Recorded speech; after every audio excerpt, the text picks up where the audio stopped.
स्वागत है आप सभी का लाइव सिटीज़ पर और मैं हूं आपके साथ ऋषा पांडे। कि इस एपिसोड में हम बात करेंगे आज थायराइड के बारे में। और थायराइड के बारे में बात करने के लिए हमारे साथ हैं देश के जाने माने diabetologist doctor Khalid Hussain sir. स्वागत है सर आपका। Thank you so much. Sir, तो आजकल हम देखते हैं कि डायबिटीज़ के बाद एंडोक्राइन से रिलेटेड जो सबसे बड़ी बीमारी दूसरे नंबर पे है वो है थायराइड। और आजकल इतना ज़्यादा कॉमन हो चुका है कि ऑलमोस्ट बहुत सारे लोग इससे ग्रसित हैं। तो मैं आपसे जानना चाह रही हूँ कि थायराइड होता क्या है और इसका सबसे बड़ा कॉज क्या है जिससे लोग ये इससे इतना ज़्यादा जूझ रहे हैं। देखिए, थायराइड आजकल तो जिसको भी डायबिटीज़ है उसका हम लोग थायराइड प्रोफाइल चेक करते हैं, क्योंकि दोनों में बड़ा सिम्बायोटिक रिलेशनशिप है। और आई हैव ऑब्जर्व्ड कि 90% केसेस में जिसको थायराइड डायबिटीज़ है उसको थायराइड भी हो जाती है। ये देखा गया है, रीज़न इसका अननोन है, but this is my clinical observation. और उसके बाद से थायराइड में दो तरह का थायराइड होता है, एक हाइपरथायराइडिज्म, एक हाइपोथायराइडिज्म। जनरली हाइपोथायराइडिज्म 80% केसेस में होता है और हाइपर कम लेसर नंबर्स में होता है, क्योंकि ये ब्रेन के हायर ऑर्गन्स को अफेक्ट करता है, वहीं से ये थायराइड ग्लैंड का कनेक्शन होता है। इसलिए ये अगर नहीं ट्रीट होगा, नहीं डायग्नोस होगा, तो मेंटल डलनेस हो जाएगा और उसके बाद से द पेशेंट कैन बिकम सब मेंटल। तो हाइपोथायराइडिज्म, जो कि मेजॉरिटी ऑफ द केसेस में वही हम ज़्यादा कॉमन है, वो फैमिलियल हिस्ट्री देखा गया है कि अगर उसको है तो उसके पिता को, उसके माताजी को, उसके फैमिली में और लोगों को भी जो है वो थायराइड डिजीज़ होगी। तो इस केस में हम लोग जो बहुत बेसिक टेस्ट है जो कि करा जाता है, थायराइड फंक्शन टेस्ट, उसमें 3 उसके हार्मोन्स होते हैं, T3, T4 एंड TSH। अगर TSH बहुत हाई है दैट मीन्स कि उसको हाइपोथायराइडिज्म है। और उसका सिम्टम्स ये है कि पूरा चेहरे पर, फेस पर पफिनेस हो जाएगा और उसके बाद उसका ये जो ओबेसिटी है बहुत मोटा हो जाएगा, पेट निकल जाएगा, all these things will happen. और वो लेथार्जिक फील करेगा, मेंटली उतना स्लो डाउन कर जाएगा। तो ये सब सिम्टम्स मेन हाइपोथायराइडिज्म का है। उसके बाद से अगर डायग्नोस हो गया फुल्ली और आपको फुल्ली डायग्नोज्ड हो गया तो उसको ट्रीटमेंट देना पड़ेगा। ये ट्रीटमेंट एक चीज़ बता दें, ये लाइफ लॉन्ग ट्रीटमेंट, इसका कोई शॉर्टकट नहीं है। उसकी पूरी लाइफ उसको ये गोली डेली सुबह में खाना होगा। डोजेज डिपेंड करता रिस्पांस के ऊपर। अगर 50 माइक्रोग्राम से थायरॉक्सिन से कंट्रोल हो गया तो ज़रूरत नहीं है कि आगे बढ़ाइए, मगर आपको हर 3 महीने पर या 6 मंथ्स पर उसका रेगुलर इंटरवल्स पर थायराइड प्रोफाइल चेक करना होगा। अगर वो हाइपरथायराइडिज्म में है तो उसका ट्रीटमेंट उतना ये नहीं है, 12 to 18 मंथ्स दिया जाता है दवा, और उससे कंट्रोल हो गया तो बंद कर दी जाती है।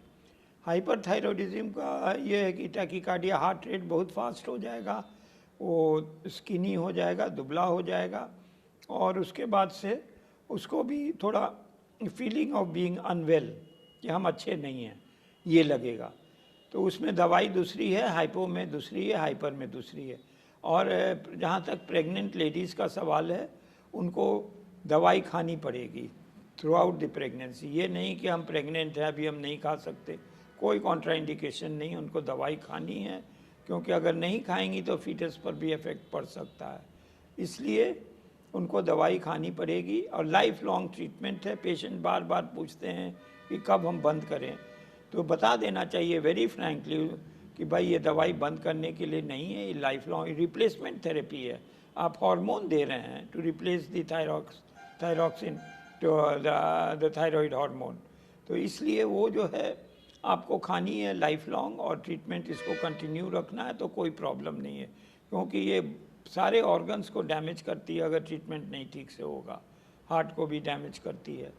तो अगर आप थायरॉक्सिन वो खा रहे हैं तो ही should continue, and he has to continue. सबसे पहले सवेर में बिना कुछ खाए हुए ये गोली खानी है, और इससे जो है वो एकदम ठीक रहेंगे, कोई इसमें ये नहीं है। मगर उनको हर 3 या 6 महीने पर थायराइड प्रोफाइल का टेस्ट करा लेना चाहिए। सर जैसा कि आपने कहा कि जो प्रेग्नेंट लेडीज़ होती हैं उन्हें भी ये कंटिन्यू करना होता है, तो मैं जानना चाहती हूँ कि सर अगर ये दवाई ले रहे हैं प्रेगनेंसी में तो क्या कुछ इसका अफेक्ट होता है बच्चे पे, या फिर माँ पे क्या कुछ इसका साइड इफ़ेक्ट है, या फिर वैसा कुछ देखा गया अभी तक? नहीं, ऐसा कुछ नहीं देखा गया है, बल्कि अगर नहीं लेंगी तब प्रॉब्लम होगा। और फीटल इफेक्ट कुछ नहीं है, थायरॉक्सिन तो लेने ही लेना है उनको, और वो कंटिन्यू रखना है टिल, क्योंकि इसमें कोई शॉर्टकट नहीं, अगर नहीं लेंगी तो फिर प्रॉब्लम बढ़ सकता है। इसलिए बिना कुछ डर के वो दवाई प्रेगनेंसी के पूरे पीरियड में वो ले सकती हैं। सर आपने बात की मेंटल डलनेस की, कि जब कोई इंसान डायग्नोस होता है थायराइड से तो वो मेंटल डलनेस है जो पहला चीज़ एक्सपीरियंस करता है। तो मैं आपसे जानना चाहती हूँ सर, क्या कुछ ऐसे लक्षण होते हैं थायराइड के जो कि इंसान खुद अनुभव कर सकता है डे टू डे लाइफ में, और फिर उसको पता चल जाता है कि उन्हें थायराइड है बिना किसी टेस्ट के? देखिए, टेस्ट तो खैर करना ही पड़ेगा टू कंफर्म द डायग्नोसिस, मगर जैसे वो कोम से अपना सर को झाड़ रहा है तो इतना इतना बाल निकल जाएगा, मैंने कोम में आके फंस जाएगा। Hair loss is a very important symptom of, अगर किसी को भी हेयर फॉल हो रहा है इतना सीवियर तो उसको थायराइड टेस्ट कराना चाहिए, क्योंकि पूरा कंघा जो है वो कोम जो है बाल से भर जाता है और वो एकदम बॉल्ड होने लगता है।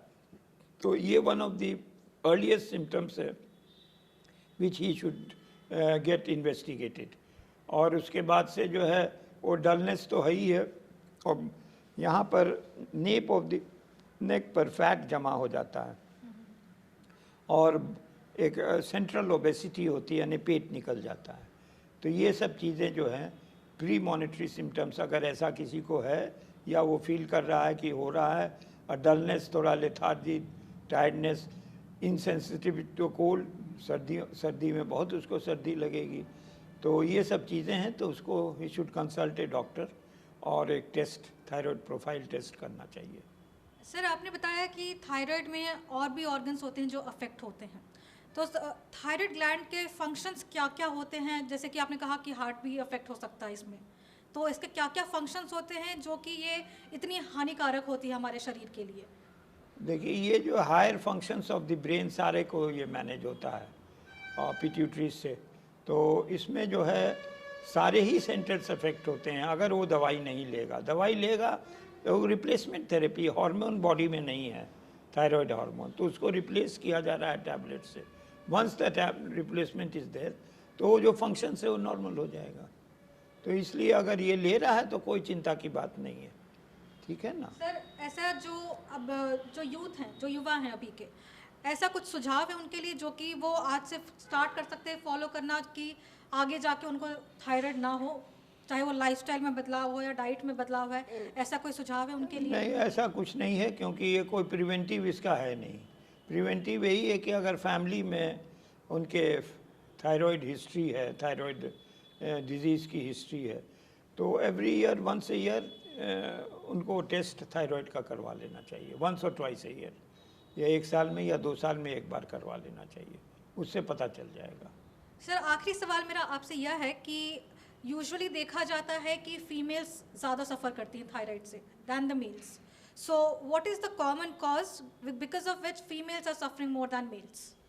देखिए, इसका ऐसा कुछ सच ये नहीं है, मैं कुछ हार्मोनल प्रॉब्लम्स की वजह से फीमेल्स में ज़्यादा होता है, because of the hormonal problems, इसी के लिए देखा गया है कि फीमेल्स में ज़्यादा होता है, और उस वजह से वो जो हैं दे आर मोर अफेक्टेड। कोई एग्जैक्ट कॉज तो मालूम नहीं है, मगर कहा जाता है कि हार्मोनल प्रॉब्लम से। बहुत बहुत धन्यवाद सर ये तमाम जानकारी देने के लिए।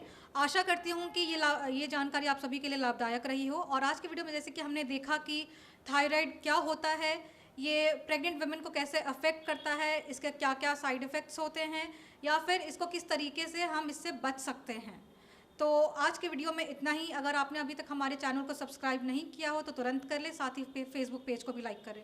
वीडियो देखने के लिए धन्यवाद।